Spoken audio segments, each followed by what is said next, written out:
Hey guys, back again for one more video. I have done a collection overview of my Giallo films in the past, but that was like my third or fourth video from like 6 months ago. Nobody goes back and looks at that stuff anyway. So I've decided to do a Redux because I have added a few titles to the collection.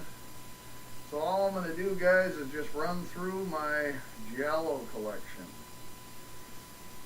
First up is the No Shame limited edition box set of the Emilio Miraglia Killer Queen box set. It comes with, as you can see guys, the Killer Queen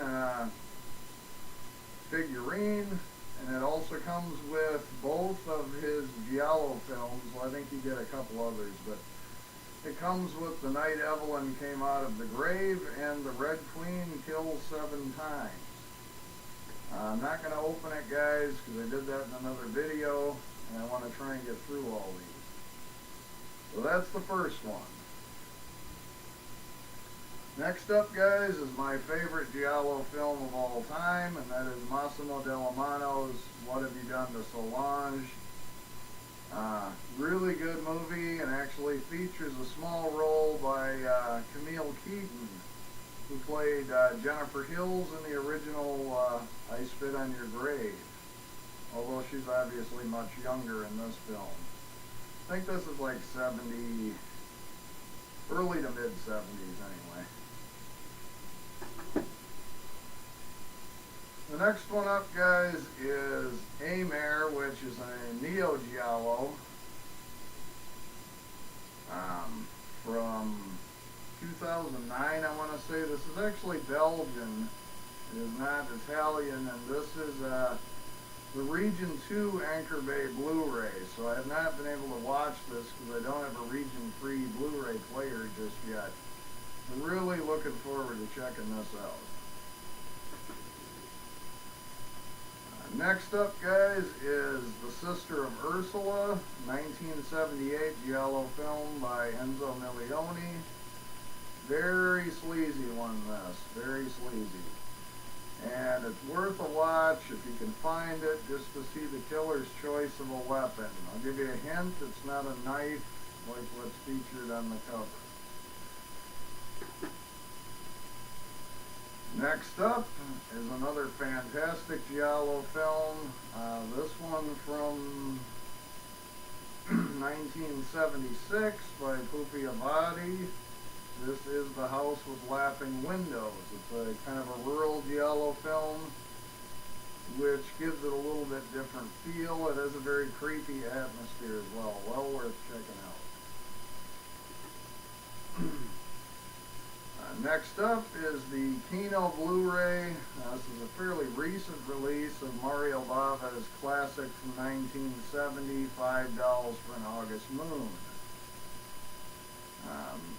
Very, very good film, very stylish, and it features Edwige Fenech, who's probably my favorite Giallo beauty queen, as it were.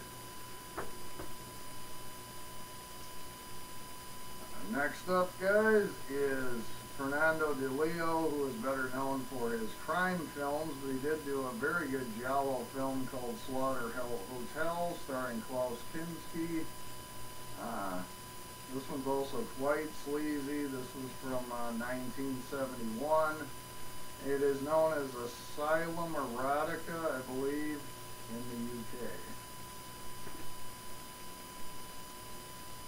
Next up, guys, I don't double dip too often, but I do have 2 copies of Dario Argento's debut film from 1970, The Bird with the Crystal Plumage. I have the Blue Underground Special Edition 2-disc set, and I have the VCI Blu-ray edition as well. I missed out on the Blue Underground Blu-ray, which is out of print now, which is a shame, but this has got a great transfer on it.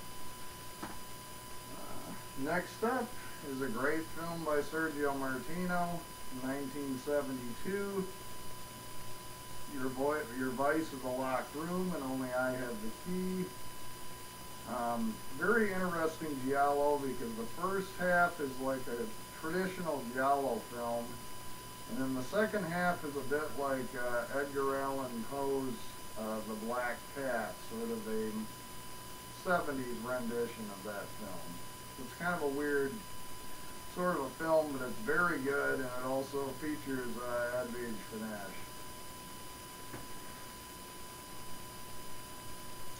Next up, guys, is a double pack featuring two of my favorite Giallo films of all time, that being Tenebrae, and Deep Red, both Dario Argento classics.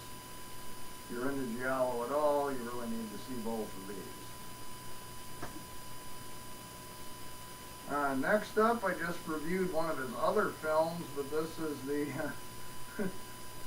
the crazy Italian director Andrea Bianchi. This is his foray into Giallo. As I've said in many videos, he's better known for the wacky zombie film Burial Ground, but this is his film Strip Nude for Your Killer. I'm not certain what year this is. I think mid-70s though, guys. This is the Blue Underground Blu-ray. Very good film. Also features Edwige Fenech. You'll notice I have a lot of films she was in. Next up, guys, is Umberto Lenzi, the guy who directed many Euro crime films. He also was the guy who did Cannibal Ferox. This is probably his best known and best Giallo film, and that is Seven Bloodstained Orchids. Definitely worth checking out. Next up, guys, I just reviewed another of his films recently called The Night Train Murders, but this is probably his most well-known Giallo film, and that is Aldo Lato's Short Night of Glass Dolls. And this is from, I want to say 1971. Excellent film about an amnesia patient.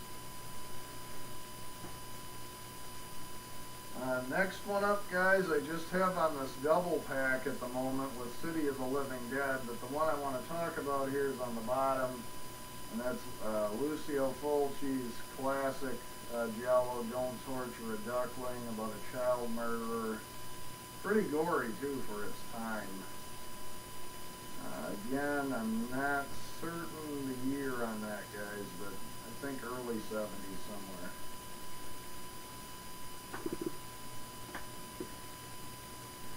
Next up was one that needs no real introduction. This is Sergio Martino's best and most well-known Giallo film from 1973. This is Torso. And I've mentioned it in other videos, if you're a big slasher fan, this one will probably appeal to you because it has a lot of very heavy slasher elements.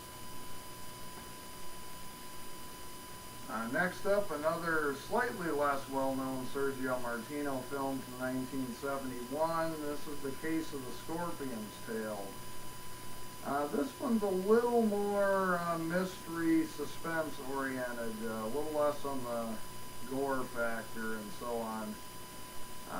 But it does have George Hilton and Anita Strindberg in it, that are two very well-known actors that were in many Giallo films. Really good story, too. Next one, another Sergio Martino film from 1972, I believe, and that is All the Colors of the Dark. Another one that features George Hilton and Edwige Fenech. Yep, she's back again. She's very psychedelic, real trippy. Excellent film. Next one up, guys, is a kind of mid-80s somewhere. No, I don't recall the year exactly, but it's Dario Argento's Opera. Not his finest hour, certainly, but I enjoyed it. Had some pretty good kills in it, and had some beautiful camera work in many spots. So. Next up, we're back to another great Sergio Martino film, and this is his debut from 1970. Also features Edwige Fenech and George Hilton. This is, of course, The Strange Vice of Mrs. Ward. It is also known as Blade of the Ripper. Really excellent film. Next up, guys, is a Spanish Giallo film featuring the legendary Paul Naschy. This is from 1973, and it is Blue Eyes of the Broken Doll. Really great film. I really like the score on this one as well. Next one up, guys, is a little bit controversial perhaps to put here. It is a Spanish slasher film, but it does have so many Giallo elements and some of the camera work and stuff. I've decided to include it here, although it could go either way. But that is The Wonderful Pieces. Next up, guys, is another one that's kind of a Giallo, kind of a nunsploitation film, and that is 1978's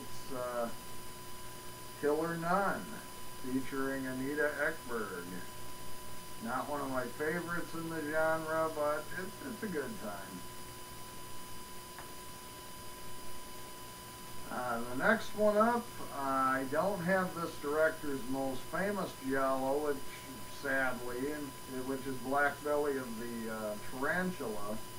But this is his 1976 Giallo film called Plot of Fear, which is also very good. This is the rare video edition by, of course, Paolo Cavara, who also directed the Mondo film Mondo Cane, and of course, as I mentioned, also directed Black Belly of the Tarantula. But this is Plot of Fear, which is less well known, but it's still very good.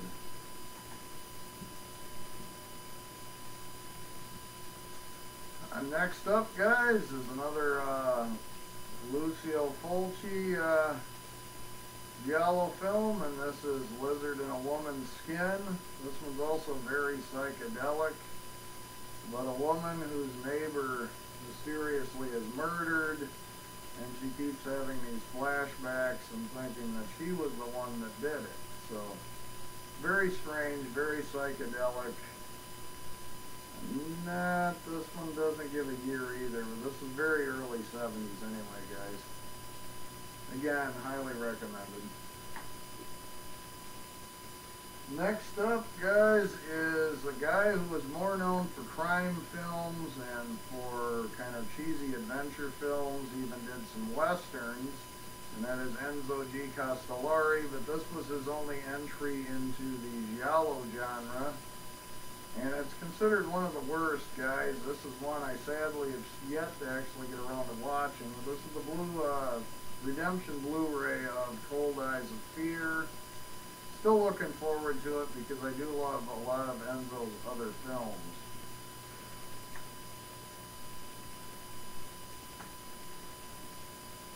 The next one, guys, is another one that if you can find it, it's great, but it's very difficult to get a hold of. This is the German imported version of Death Carries a Cane.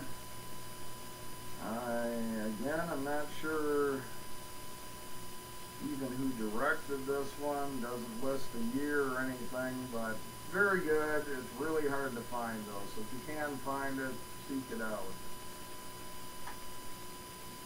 And the last one I got, guys, yeah, we're finally wrapping it up, is not a Giallo per se. It is called a creamy film. It's again, I don't know the year. I think this might have been late 60s though, but this is a German creamy film, which was the German equivalent of the Giallo films. And this is the college girl murders. I still have not had a chance to watch this one yet either, sadly. But from another couple of YouTubers I've seen talking about this, it's sleazy goodness. So. Anyway, guys, that is all of them at the moment. There's still quite a few Giallo films that I don't have, but I just thought since I have picked up a number of titles, I would redo my Giallo collection, guys. So again, there you have it, and as always, thanks an awful lot for watching, and I'll talk to you later.